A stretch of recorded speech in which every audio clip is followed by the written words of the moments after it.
Good morning. I hope you guys have been doing well. So I found some more things and it blew me away. But before I get there, I have to do this video that shows you the difference between the Genesis calendar, which is the calendar God used in Genesis, and the Exodus calendar, which God gave to the Israelites in Exodus. Because I have noticed that there are some people that believe they are the one and the same, and they are not. And there is a reason why there's two different calendars. Now, if I were to ask you, what are the three most important days for Christians in the history of the world, all Christians would be able to say that it is the birth of Jesus, the crucifixion, and the resurrection. Those are the three most important days. And these two different calendars represents those 3 days. So you've got the Genesis calendar, and that is the first of Tishri, which would later on become the Feast of Trumpets. And Jesus was born on the first of Tishri. And then you have the Exodus calendar, and that month begins on the first of Nisan, and that month contains Jesus' crucifixion and resurrection. So both of these calendars are equally important, and they tell the story of Jesus. The Bible is the story of Jesus. It's a love story, and it's Jesus' story. And you cannot have the one without the other, because they form the complete picture. One day, birth; another day, crucifixion; and the last day, resurrection. 3 days, 2 calendars. Okay, so here you can see the 2 calendars. So you've got Tishri 1, which is the Feast of Trumpets, and you've got Nisan 1. And then it runs from there to Nisan 10, which is Palm Sunday, which is equal to Tishri 10, which is Day of Atonement. And then you have Nisan 15, which is Crucifixion. And you have Tishri 15, which is Feast of Tabernacles. So you can see the similarity between the two. And you can also see that the Nisan calendar is represented by the Nisan 15 calendar, which is the heaven-based calendar. So God, whenever he sees the full moon, he doesn't need the horizon. He doesn't need to see the full moon rising above the horizon. He knows when the moon is full, and that is the first day, and it counts to 15. And that is as written down by the Synoptic Gospels, where they have the crucifixion occurring one day after Passover on the 15th. And there you can see basically the similarities between the two, and it becomes very important in the next video that I'm going to do. But unfortunately, I have to do this video, and I have been postponing to do this video because it is not really related to the timeline. It is more sort of an educational video, and so there won't be any the stuff that I really find very interesting. But I gotta do it. The Bible's a love story, and it is the story of the love between Jesus and his creation. And you can see from Genesis that the whole Bible is about Jesus, although he is called the angel of the Lord. But it was Jesus in whose image Adam was created. So on a physical level, Jesus had 2 arms and 2 legs, same as Adam was created like that. And on a spiritual level, Jesus knows the difference between good and evil, and Adam also possessed that knowledge through the tree of the knowledge of good and evil. But Jesus, of course, is holy and pure, whereas Adam is not. And there's another study on that, but maybe that is much later. It was Jesus that blew his breath into Adam. It was Jesus that walked with Adam and Eve in the garden. The Bible's very specific that God walked with them in the garden. God didn't fly with them, he walked with them. And it was Jesus that appeared to Moses in the burning bush. And we can see that in Exodus 3. It says, "And the angel of the Lord appeared unto him in a flame of fire out of the midst of a bush." And then some verses later it says, "God called unto him out of the midst of the bush and said, Moses, Moses. And he said, Here I am." So Moses removed his shoes. He knew he was on holy ground. He knew he was in the presence of God. And the Bible says that it's God. The angel of the Lord is God. And that is Jesus, the Word of God. So whenever God wants to speak to you on a personal level, he will appear to you as Jesus, so that he can speak, so that the Word can speak. The Word that created the world and the universe, and said, "Let there be light." That was Jesus speaking. It was also Jesus that appeared to Abraham, and you can see in Genesis 18 and 19, it is described. Now, take note, there were no chapters. Like, it is just one continuous scroll. So we put chapters there so that we could reference the Bible to a specific position easier. And it says, and he lifted up his eyes and looked, and lo, 3 men. So you can see here, it's described as a physical appearance of 3 men stood by him. And when he saw them, he ran to meet them from the tent door and bowed himself towards the ground.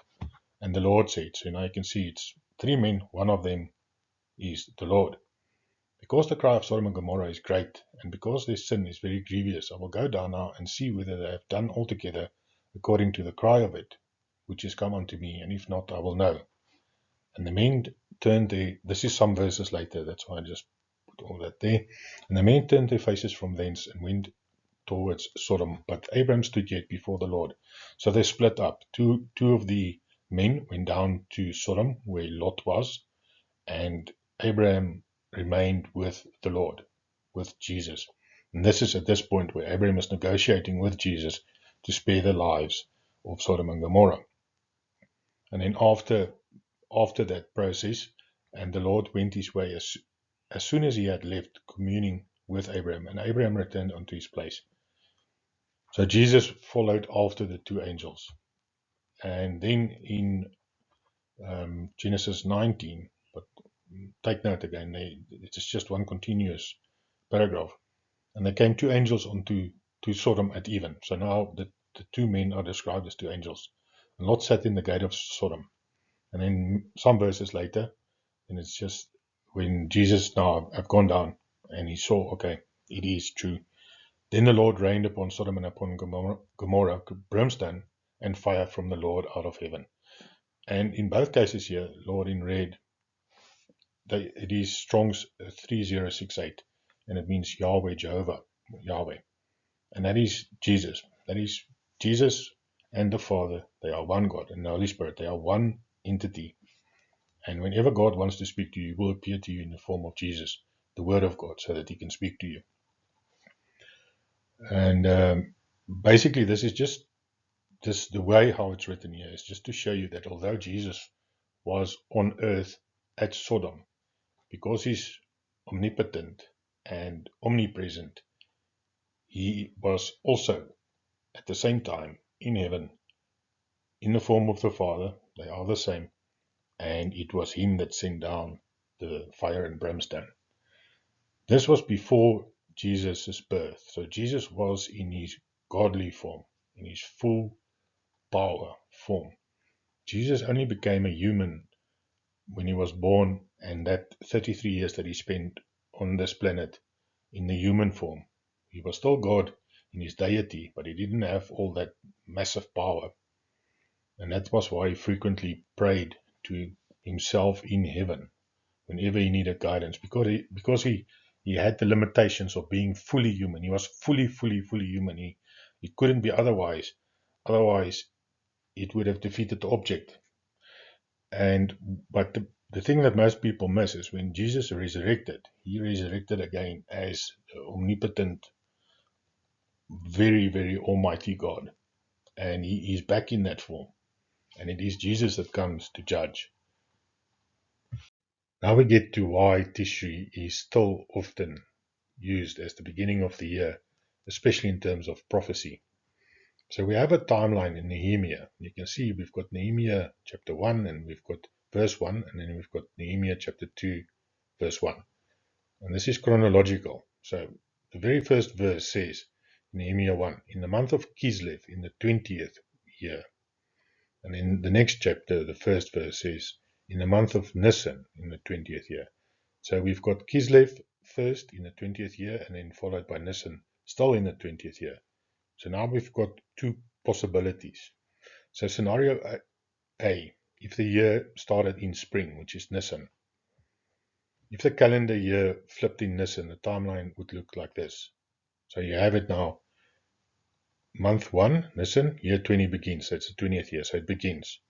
So then it runs now in Nehemiah 1 to Kislev, month 9. In the 20th year, you can see Kislev in the 20th year. And then when it gets to Nehemiah 2, it's the next Nisan that would be there, the calendar would have already flipped to 21. So it doesn't fit. It can't fit. It's not the Nisan calendar that's in use here. So if Nehemiah used this spring-based system, the second chapter set in Nisan would have been labeled the 21st year. But because it remained the 20th year, a new spring year is chronologically impossible here. So this is scenario B now, if the year began in Tishri. So if the year began in Tishri, the 7th month, it would go month 7, Tishri, year 20 begins. The year 20 begins. Okay, then it runs from month 7, that's now month 1. Okay, Tishri is now month 1. 2 months later, you get to Kislev, and that is now Nehemiah 1 in Kislev, the 20th year. Still year 20. Then some months later, you get to Nisan, that is the 7th month now, but it's still year 20. And then month 7, next Tishri, the calendar flips to 21. So you can see that this fits perfectly. You can't have a Nisan beginning. So Nehemiah was talking about the Tishri calendar and was using the Tishri calendar. And that is why even today still, although the agricultural calendar begins in Nisan, we often need to use the Tishri calendar, especially in terms of prophecy. And that is why a lot of people can't figure things out, because they don't take this into consideration. The second example we have of a Tishri year start is the regnal year shifts in 1 Kings 6 and 2 Kings 22. Biblical scholars and chronologists, most notably Dr. Edwin R. Thiel, proved that the southern kingdom of Judah used the Tishri to Tishri calendar to track the reign of their kings. And we see that in 2 Kings 22 verse 3 and 2 Kings 23 verse 23. King Josiah orders repairs on the temple in his 18th year, and subsequently celebrates Passover also in his 18th year. Now, because Passover occurs in the spring, Nisan, the beginning of the Nisan calendar, if the regnal year began in Nisan, the massive multi-month renovation process and subsequent festival prep could not structurally fit within the same calendar year window. The timeline only resolves if the 18-year tally had already begun 6 months earlier in Tishri. The third example is the end and turn of the year in Exodus. When God establishes the agricultural feast cycle, the text explicitly positions the autumn harvest festival of Sukkot, which takes place entirely in the 7th month, Tishri, as the boundary marker of the changing year. So in Exodus 23 verse 16 we can see, celebrate the feast of ingathering at the end of the year. That's Bitzait Hasanah, when you gather in your crops from the field. And then in Exodus 34 verse 22, celebrate the feast of ingathering at the turn of the year, the Kufat Hashanah. But these verses make it sound as if Sukkot was the first day of the year, but it was the 15th day. The resolution lies in how ancient Hebrew describes seasons and cycles. The phrases at the end of the year and at the turn of the year do not refer to a single precise 24-hour day. Instead, they refer to an agricultural season and an astronomical transition. This is how the language works to explain this 15-day gap.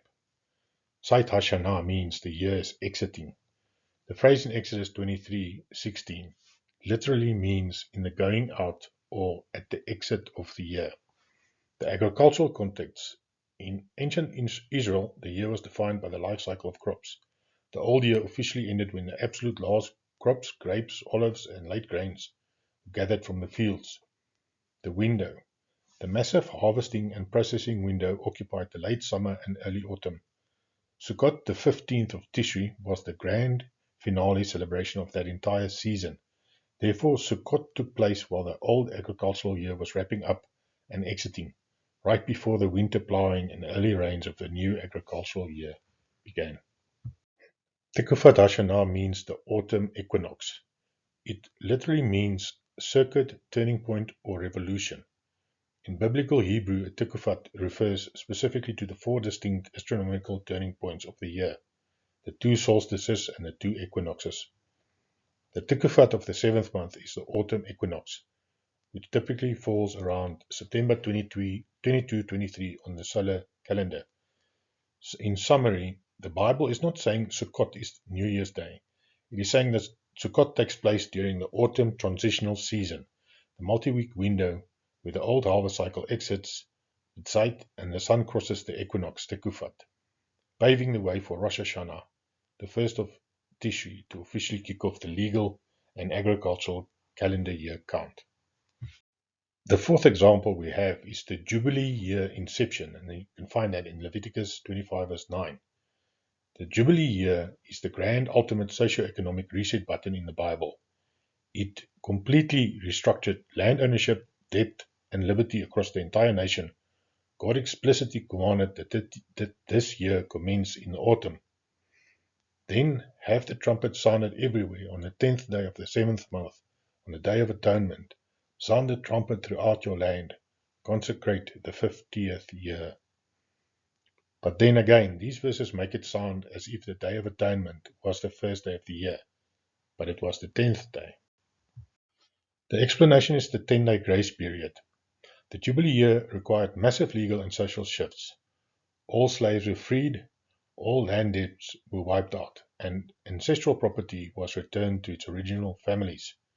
According to historical Jewish analysis, the Jubilee year legally and technically began on Tishri 1.